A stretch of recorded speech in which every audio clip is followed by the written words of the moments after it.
बिहार को बाढ़ के प्रकोप से बचाने के लिए राज्य सरकार बना रही है योजना। बिहार के नए डीजीपी बने IPS Alok Raj. Women Asian champions trophy का बिहार में होगा आयोजन। बिहार के 45,000 से भी अधिक डॉक्टरों को एनएमआर में कराना होगा रजिस्ट्रेशन। कृषि यंत्रों की खरीद पर बिहार सरकार किसानों को दे रही है छूट। पूर्व क्रिकेटर सुरेश रैना का बयान, दोनों खिलाड़ियों को दलीप ट्रॉफी खेलना चाहिए था। अब चले बढ़ते हैं अब तक के 25 बड़ी खबरों की ओर विस्तार से।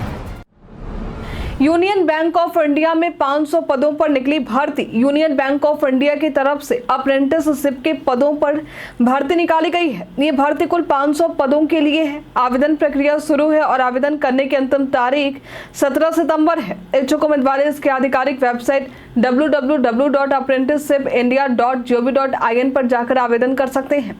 इस भर्ती के लिए जरूरी है कि उम्मीदवारों ने ग्रेजुएशन की डिग्री हासिल की हो। उम्मीदवारों की आयु सीमा 20 से 28 वर्ष के बीच में होनी चाहिए। भर्ती से संबंधित सटीक और अधिक जानकारी के लिए आप इसके आधिकारिक वेबसाइट और अधिसूचना को जरूर देखें। बिहार के नए डीजीपी बने आईपीएस आलोक राज। बिहार के नए डीजीपी का प्रभार 1989 बैच के आईपीएस आलोक राज को सौंपा गया है। फिलहाल ये विजिलेंस ब्यूरो बिहार के डीजी हैं और अब अगले आदेश तक डीजीपी के प्रभार पर बने रहेंगे। इस संबंध में गृह विभाग की तरफ से अधिसूचना जारी की गई है।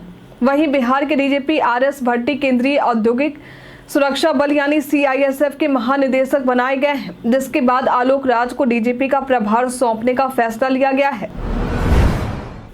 बिहार पर्यटन में आज हम बात करेंगे शिवहर के बारे में। ये बिहार में तिरहुत प्रमंडल का सबसे छोटा जिला है, जो कभी सीतामढ़ी का अनुमंडल हुआ करता था। आगे चलकर इसे सीतामढ़ी से अलग कर दिया गया। इस जिले में कई धार्मिक पर्यटन स्थल आपको देखने को मिल जाएंगे। यहाँ सबसे प्रसिद्ध देवकुली शिव मंदिर है। प्रचलित मान्यताओं के मुताबिक इस मंदिर का निर्माण द्वापर काल में किया गया था। मंदिर को एक ही पत्थर तराश कर बनाया गया था। यदि आप कभी शिवहर जाते हैं तो उस मंदिर के भ्रमण के लिए जा सकते हैं।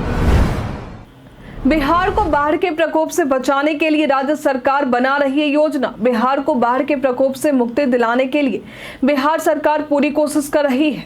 इसी के तहत प्रदेश के कई बड़ी नदियों जैसे गंडक, कोसी, बागमती और महानंदा नदियों पर बैराज बनाने की बात सामने आई है। ये बैराज पूर्वी चंपारण के अरेराज में गंडक नदी, सुपौल के डगमारा में कोसी नदी, सीतामढ़ी के ढेंग में बागमती नदी और महानंदा पर बनेगा। इसकी जानकारी जल संसाधन मंत्री विजय कुमार चौधरी ने दी है। इसके लिए केंद्र सरकार को बिहार सरकार की तरफ से विस्तृत प्रस्ताव भी भेजने की तैयारी है। आपको बता दें कि हमने जिन भी नदियों की चर्चा की है वहां पहले से भी बैराज बने हुए हैं, लेकिन मानसून के दौरान तेज बहाव के साथ हजारों क्यूसेक पानी हर साल बहकर चले जाते हैं और नेपाल से आने वाले पानी के साथ उत्तर बिहार के कई इलाकों में बाढ़ की तबाही मचाती है। नए बैराज के निर्माण से न केवल पानी पर नियंत्रण हो सकेगा, बल्कि संचित पानी का इस्तेमाल सिंचाई और पेयजल में भी किया जा सकेगा। विमेन एशियन चैंपियंस ट्रॉफी का बिहार में होगा आयोजन। बिहार में खेल दिवस के अवसर पर राजगीर खेल अकेडमी का उद्घाटन किया गया था। अब खबर आई है कि 11 नवंबर से 20 नवंबर 2024 तक महिला एशियन चैंपियंस ट्रॉफी का आयोजन राजगीर के राज्य खेल अकेडमी एवं बिहार खेल विश्वविद्यालय में किया जाएगा। इसका आयोजन हॉकी इंडिया और बिहार सरकार की तरफ से होने वाला है, जहां डिफेंडिंग चैंपियन भारत के साथ ही ओलंपिक रजत पदक विजेता चीन, जापान, कोरिया, मलेशिया और थाईलैंड की टीम भाग लेगी। इस संबंध में सीएम नीतीश कुमार ने कहा है कि मैं 8वें महिला एशियन चैंपियंस ट्रॉफी की मेजबानी के लिए बिहार सरकार का समर्थन देकर बहुत खुश हूं। आपको बता दें कि इतने बड़े स्तर पर खेल का आयोजन बिहार में होना ये प्रदेश के लिए काफी गौरवशाली पल होने वाला है। इस दिन से शुरू हो रहा पितृपक्ष मेला, तीर्थ यात्रियों के लिए हो रही खास व्यवस्था। 17 सितंबर से गया का पितृपक्ष मेला शुरू होने जा रहा है, जो 2 अक्टूबर तक चलेगा। मुख्य सचिव ब्रजेश मेहरोत्रा ने पितृपक्ष मेला से जुड़ी तैयारियों को लेकर अधिकारियों के साथ समीक्षा की है। मेले को लेकर अधिकारियों की तरफ से खास इंतजाम किया जा रहा है। नदियों में पानी का स्तर अधिक है, इसे देखते हुए मुख्य सचिव ने नदी किनारे अनुश्रवण की समुचित व्यवस्था रखने की बात कही है। साथ ही इस दौरान एनडीआरएफ और एसडीआरएफ की टीम को भी तैनात करने की बात कही है। टूटी हुई सड़कों के मरम्मत की बात सामने आई है। इसके अलावा सभी निःशुल्क आवासन स्थलों पर सभी तरह की व्यवस्थाओं को दुरुस्त करने की बात कही गई है। बिहार के 45,000 से अधिक डॉक्टरों को एनएमआर में कराना होगा रजिस्ट्रेशन। अब बिहार के सभी डॉक्टरों को नेशनल मेडिकल रजिस्टर यानी एनएमआर में रजिस्ट्रेशन करवाना होगा। बता दें कि बिहार के तकरीबन 45,000 डॉक्टरों को मेडिकल डिग्री, कार्यानुभव समेत अन्य सभी जानकारियां दर्ज एनएमआर में दर्ज करनी होगी। इसके अलावा उनका वर्तमान पता, आधार, पंजीयन भी इस रजिस्टर में दर्ज करना होगा। ये सभी प्रक्रिया पूरी करने के बाद डॉक्टरों को एक यूनिक पहचान नंबर दिया जाएगा। बता दें कि डॉक्टरों का ब्यौरा एनएमआर में इसलिए दर्ज किया जा रहा है क्योंकि इससे सरकार को जानना बेहद आसान हो जाएगा कि प्रदेश में या देश में डॉक्टरों की कितनी संख्या है। डीजीपी आरएस भट्टी ने बिहार पुलिस की जमकर की तारीफ। बीते दिन अपनी विदाई समारोह में बिहार के डीजीपी आरएस भट्टी ने बिहार पुलिस की जमकर तारीफ की है। उन्होंने कहा है कि बिहार के पुलिस में कोई कमी नहीं है। अगर प्रशिक्षण और मॉनिटरिंग होती रहेगी तो बिहार पुलिस देश में हर मामले में बेहतर होगी। बिहार में काम करने से मैंने बहुत कुछ सीखा है। उन्होंने कहा कि पुलिस का मनोबल नहीं टूटना चाहिए और ना ही ट्रांसफर पोस्टिंग में कोई भेदभाव होनी चाहिए। बता दें कि बिहार के डीजीपी आरएस भट्टी केंद्रीय प्रतिनियुक्ति पर जा रहे हैं। वो सीआईएसएफ के डीजी बनाए जाने वाले हैं, जिसको लेकर बीते दिन पटना के मिथिलेश स्टेडियम में उनकी विदाई की गई। 443 कनीय अभियंताओं के लिए नगर विकास एवं आवास विभाग की तरफ से बहाली निकाली गई है। इस बहाली के लिए उम्मीदवार 14 सितंबर तक आवेदन कर सकते हैं। 19 नवंबर को इस आवेदन के तहत इंटरव्यू लिए जाएंगे। इस बहाली के लिए राज्य सरकार के विभिन्न विभागों के सेवानिवृत्त अभियंता आवेदन कर सकते हैं। इसके अलावा यदि किसी सरकारी कर्मी की सेवा अवधि में मृत्यु हो जाती है तो उसके नाबालिग आश्रित को कैसे अनुकंपा के आधार पर नियोजन होगा, इसे लेकर सामान्य प्रशासन विभाग द्वारा स्पष्टीकरण भी जारी किया गया है, जिसके तहत कहा गया है कि सरकारी कर्मी का आश्रित यदि नाबालिग है तो बालिग होने के 1 वर्ष के अंदर ही अनुकंपा के लिए अपना दावा पेश कर सकता है। अब 9वीं 10वीं के बच्चों के लिए भी शुरू हो सकती है मिड डे मील की सुविधा। बिहार में अब मिड डे मील की व्यवस्था 9वीं और 10वीं क्लास के बच्चों के लिए भी शुरू होने वाली है। अभी हाल में ही बिहार से शिक्षा विभाग की 8 सदस्यीय टीम तमिलनाडु की शिक्षा व्यवस्था का अध्ययन करने गई थी, जिसके बाद खबर सामने आई है कि इससे संबंधित रिपोर्ट जल्द ही टीम द्वारा पेश की जाएगी। इस रिपोर्ट में 1 से 10वीं तक के बच्चों के लिए मिड डे मील की व्यवस्था शुरू करने की बात कही गई है। तमिलनाडु में टीम ने यह भी देखा है कि वहां जिले के डीईओ और बीओ स्कूल के 75% प्रिंसिपल ही बनते हैं। साथ ही तमिलनाडु में शिक्षा से लेकर संविदा और कुक तक की नौकरी अस्थायी है। ऐसे में यह भी उम्मीद लगाई जा रही है कि सरकारी स्कूलों में संविदा व्यवस्था हटाकर अस्थायी व्यवस्था को लागू किया जाए। बिहार में भारतीय प्रशासनिक सेवा के 20 अधिकारियों को हुआ प्रमोशन। बिहार सरकार के सामान्य प्रशासन विभाग ने बिहार में भारतीय प्रशासनिक सेवा के 20 अधिकारियों के प्रमोशन को लेकर अधिसूचना जारी की है। अधिसूचना में कहा गया है कि राज्य और सैनिक सेवा में प्रोन्नति द्वारा भारतीय प्रशासनिक सेवा बिहार संवर्ग में 2024 में नियुक्त पदाधिकारी जिन्हें भारत सरकार द्वारा 2014 बैच में आवंटित किया गया था, उन्हें शामिल किया गया है। जाने ट्रेन छूटने के बाद क्या टीटी किसी दूसरे को दे सकते हैं आपकी सीट। भारत में हर रोज करोड़ों लोग ट्रेन से ही अपना सफर करते हैं। ट्रेन यात्रा एक लोकप्रिय विकल्प है। ट्रेन के सफर में किराया कम होता है और यात्रा के दौरान विभिन्न स्थलों को देखने का भी मौका मिलता है। अगर आप ट्रेन छूटने के बाद अपनी सीट खो देते हैं तो भारतीय रेलवे के नियमों के अनुसार टीटी आपकी सीट को अलग 2 स्टेशनों तक किसी और को नहीं दे सकता है। टीटी को कम से कम 1 घंटे तक इंतजार करना होता है, लेकिन इसके बाद अगर आपकी सीट खाली रहती है तो किसी दूसरे यात्री को दी जा सकती है। अगर आप ट्रेन मिस कर देते हैं तो आप अगले स्टेशन पर अपनी सीट को क्लेम कर सकते हैं और रिफंड के लिए 3 घंटे के भीतर टिकट कैंसिल करके TDR फाइल कर सकते हैं, जिसमें आधा टिकट प्राइस रिफंड के रूप में मिलता है। कृषि यंत्रों की खरीद पर बिहार सरकार किसानों को दे रही है छूट। खेती में इस्तेमाल होने वाले यंत्रों की खरीद के लिए किसान ऑनलाइन आवेदन कर सकते हैं। इन यंत्रों की खरीद पर किसानों को बिहार सरकार की तरफ से छूट दिए जा रहे हैं। किसानों के आवेदन के बाद कृषि विभाग की तरफ से इसके लिए स्वीकृति पत्र दिए जाएंगे। आवेदन करने की अंतिम तारीख 31 अक्टूबर है। अभी तक के लिए करीब 2500 किसान आवेदन कर चुके हैं। हालांकि केवल इसका लाभ 439 लोग ही ले पाए हैं। कृषकों के बीच इसका प्रचार प्रसार तेजी से किया जा रहा ताकि अधिक से अधिक किसान इसका लाभ ले सकें। जमीन सर्वे में रैयतों की सुस्ती देखकर हैरान हुआ विभाग। प्रदेश में विशेष भूमि सर्वेक्षण का कार्य किया जा रहा है।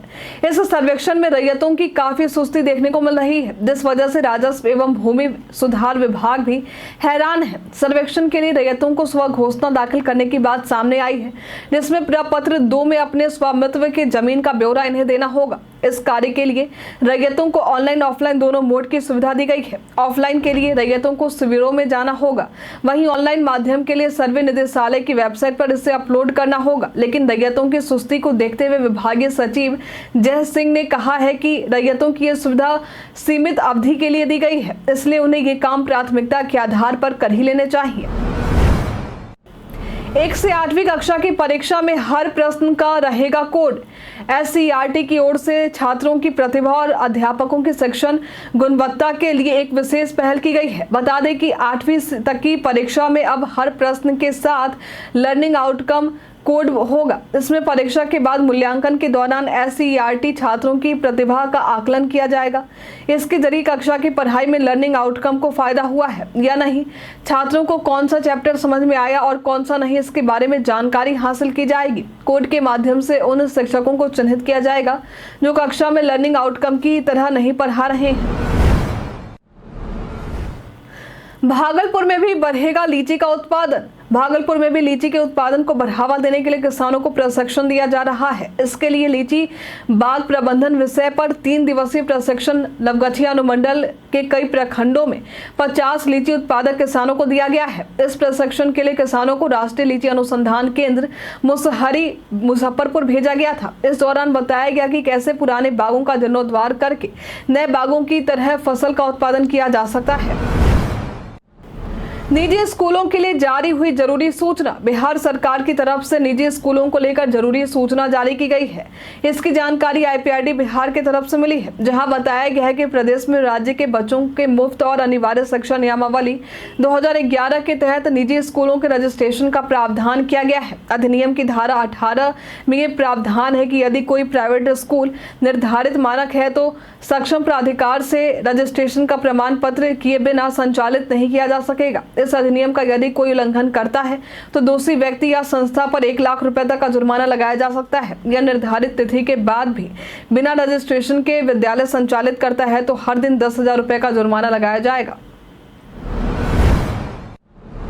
केंद्र सरकार ने दरभंगा एयरपोर्ट के विकास के लिए जारी की राशि। अब दरभंगा एयरपोर्ट पर यात्रियों को पहले से दुरुस्त और आधुनिक व्यवस्था मिलने वाली है।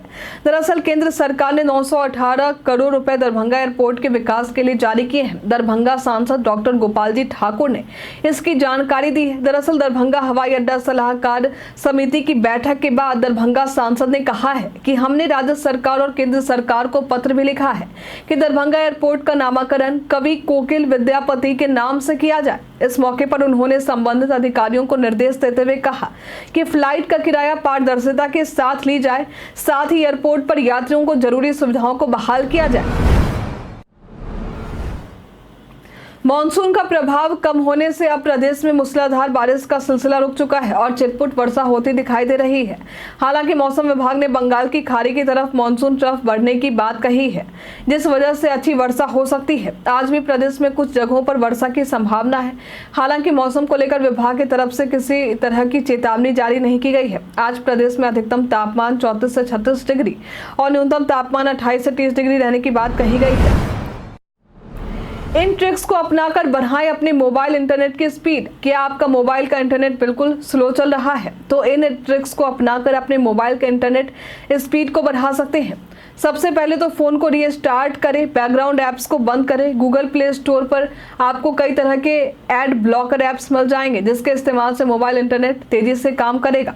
सॉफ्टवेयर अपडेट चेक करना, किसी दूसरे नेटवर्क से कनेक्ट करना, कैशे और कुकीज क्लियर करते रहें। VPN का इस्तेमाल करें। इसके अलावा एंड्रॉयड फोन में वायरलेस और नेटवर्क सेटिंग्स के तहत GPRS टू डेटा प्रीफर नामक एक फीचर दिया जाता है, जिसके उपयोग करने से इंटरनेट की स्पीड बढ़ जाती है। अब बिना जहाज उड़ाए विद्यार्थी ले सकेंगे पायलट बनने का प्रशिक्षण। बिहार के युवाओं के लिए अच्छी खबर है। अब बिना जहाज उड़ाए ही विद्यार्थी पायलट बनने की ट्रेनिंग ले सकते हैं, जिसके लिए राज्य सरकार प्रशिक्षुओं के लिए 3 सिमुलेटर खरीदेगी। इन सिमुलेटर के जरिए नए विद्यार्थियों को जहाज के कॉकपिट जैसा माहौल देकर जहाज उड़ाना सिखाया जाएगा। इसके लिए जल्द ही उन्हें राज्य उड्डयन संस्थान उड़ान का प्रशिक्षण दिया जाएगा। मंत्रिमंडल सचिवालय से मिली जानकारी के मुताबिक जो फ्लाइट सिमुलेटर खरीदने का निर्णय लिया है वे सेना 17R, सेना NXI और सेना S king air C90 model के होंगे। पूर्व क्रिकेटर सुरेश रैना का बयान, दोनों खिलाड़ियों को दलीप ट्रॉफी खेलना चाहिए था। रोहित शर्मा और विराट कोहली को के दलीप ट्रॉफी से बाहर होने पर टीम इंडिया के पूर्व क्रिकेटर सुरेश रैना का बयान सामने आया है। सुरेश रैना का कहना है कि इन दोनों दिग्गजों को दलीप ट्रॉफी खेलना चाहिए था। रैना के मुताबिक भारतीय टीम ने काफी समय से रेड बॉल क्रिकेट नहीं खेला है। ऐसे में खिलाड़ियों को रेड बॉल से प्रैक्टिस करने की जरूरत होगी। भारत को आगामी दिनों में बांग्लादेश के अलावा न्यूजीलैंड और ऑस्ट्रेलिया के खिलाफ भी टेस्ट मैच खेलने हैं। हालांकि रैना ने यह जरूर कहा है कि परिवार के साथ समय बिताना भी महत्वपूर्ण है। बता दें कि भारतीय टीम को अब 19 सितंबर से बांग्लादेश के खिलाफ 2 मैचों की टेस्ट सीरीज खेलनी है। इससे पहले 5 सितंबर से घरेलू टूर्नामेंट दलीप ट्रॉफी भी होनी है, जिससे कोहली, रोहित, जसप्रीत बुमराह को छोड़कर ज्यादातर सीनियर प्लेयर खेलते नजर आएंगे। कई कारणों से दर्ज है भारत के इतिहास में आज की तारीख। आज के दिन वर्ष 1956 में भारत के तत्कालीन राष्ट्रपति डॉक्टर राजेंद्र प्रसाद ने राज्य पुनर्गठन विधेयक को मंजूरी दी थी। आज के दिन वर्ष 1968 में भारत में 2 stage rounding rocket Rohini MSV-1 का सफल प्रक्षेपण किया गया था। आज के दिन वर्ष 1983 में भारत के उपग्रह इनसेट 1B को अमेरिका के अंतरिक्ष शटल चैलेंजर से प्रसारित किया गया था। आज के दिन वर्ष 2006 में भारत के सामाजिक कार्यकर्ता दीप जोशी सहित एशिया की 6 हस्तियों को वर्ष 2009 के रेमन मैग्सेसे पुरस्कार से 31 अगस्त को मनीला में सम्मानित किया गया था। पीएम मोदी के प्रधानमंत्री पद से इस्तीफा देने की वायरल हो रही है खबर। ENT नाम के एक यूट्यूब चैनल के वीडियो थंबनेल में ये दावा किया जा रहा है कि प्रधानमंत्री मोदी अपने पद से इस्तीफा दे सकते हैं, लेकिन आपको बता दें कि ये खबर पूरी तरह से फर्जी है। PIB फैक्ट चेक ने इस खबर को शेयर करते हुए फर्जी बताया है, इसलिए इस तरह की खबरों पर विश्वास करने से बचें। साथ ही खबर को आगे शेयर करने से पहले उसकी पुष्टि जरूर कर लें। निफ्टी इंडेक्स ने 12 दिन चढ़कर बंद होने का बनाया रिकॉर्ड। निफ्टी इंडेक्स ने लगातार 12 दिन चढ़कर बंद होने का रिकॉर्ड बनाया है। इससे पहले यही रिकॉर्ड 2007 में देखने को मिली थी, जिसमें निफ्टी में लगातार 11 दिन की तेजी देखी गई थी। उसके बाद जनवरी 2015 और अप्रैल 2014 में लगातार 10 दिन की तेजी आई थी। निफ्टी द्वारा बीते दिन के कारोबार में 25,268 का रिकॉर्ड स्तर छुआ गया। उसके बाद 83 अंक की तेजी के साथ निफ्टी 25,235 के स्तर पर बंद हुआ। हम प्रतिदिन आपसे 5 ऐसे जरूरी सवाल पूछेंगे, उस जवाब बताएंगे जो कि BPSC, बिहार पुलिस दरोगा समेत SSC जैसे अन्य प्रतियोगी परीक्षाओं में काम आएंगे। सवाल इतिहास, बिहार स्पेशल, विज्ञान, करंट अफेयर्स और भूगोल से रहेंगे। पूछे गए 5 सवालों में आपने कितना सही उत्तर दिया, हमें कमेंट में लिखकर जरूर बताएं। तो हमारा पहला सवाल है, हाल ही में पूर्व थल सेना अध्यक्ष का निधन हुआ है, उनका नाम क्या है? ऑप्शन ए है Rakesh Kumar, option B Ashok Gehlot, option C S Padmanabhan, option D है मनोज मित्तर। इसका सही उत्तर है एस पद्मनाभन। हाल ही में किसने इंडिया ट्रैवल अवार्ड में सर्वश्रेष्ठ हवाई अड्डा पुरस्कार जीता है? ऑप्शन ए नई दिल्ली एयरपोर्ट, ऑप्शन बी है हैदराबाद एयरपोर्ट, ऑप्शन सी है मुंबई एयरपोर्ट, ऑप्शन डी है बेंगलोर एयरपोर्ट। इसका सही उत्तर है हैदराबाद एयरपोर्ट। हाल ही में किसने ESIC के महानिदेशक का पदभार संभाला है? Option A Rajiv Dixit, option B है गोविंद वल्लभ, ऑप्शन सी है अशोक कुमार, ऑप्शन डी अरविंद कुमार। इसका सही उत्तर है अशोक कुमार। शेर शाह सूरी के पिता हसन सूर का मकबरा बिहार में कहाँ है? Option A Rohtasgarh, option B है सुपौल, ऑप्शन सी है पटना, ऑप्शन डी है मुजफ्फरपुर। इसका सही उत्तर है रोहतासगढ़। किसने पाटलिपुत्रा का नाम बदलकर पटना रखा है? ऑप्शन है अकबर, ऑप्शन बी है जहांगीर, ऑप्शन सी है शाहजहां, ऑप्शन डी है शेरशाह सूरी। इसका सही उत्तर है शेरशाह सूरी। बीते दिन हमारे द्वारा पूछे गए सवाल का आप लोगों में से बहुत सारे लोगों ने अपना जवाब हमें हमारे कमेंट सेक्शन बॉक्स में लेकर दिया था। जिन्होंने हमारे द्वारा पूछे गए सवाल का जवाब दिन के नाम है सुमेर कुमार, अशोक कुमार, रिंकी कुमारी, अब्दुल मनन, पुरुषोत्तम कुमार, नौशाद रजा, विजेंद्र कुमार, मोहम्मद साकिर हुसैन, अशोक, जीतू कुमार, रोशन कुमार, विनय कुमार, बाबूलाल मरांडी। इसके साथ ही बढ़ते हैं आज के सवाल की ओर। आज का सवाल है, कि आपके क्षेत्र में भूमि सर्वे का काम शुरू हो चुका है?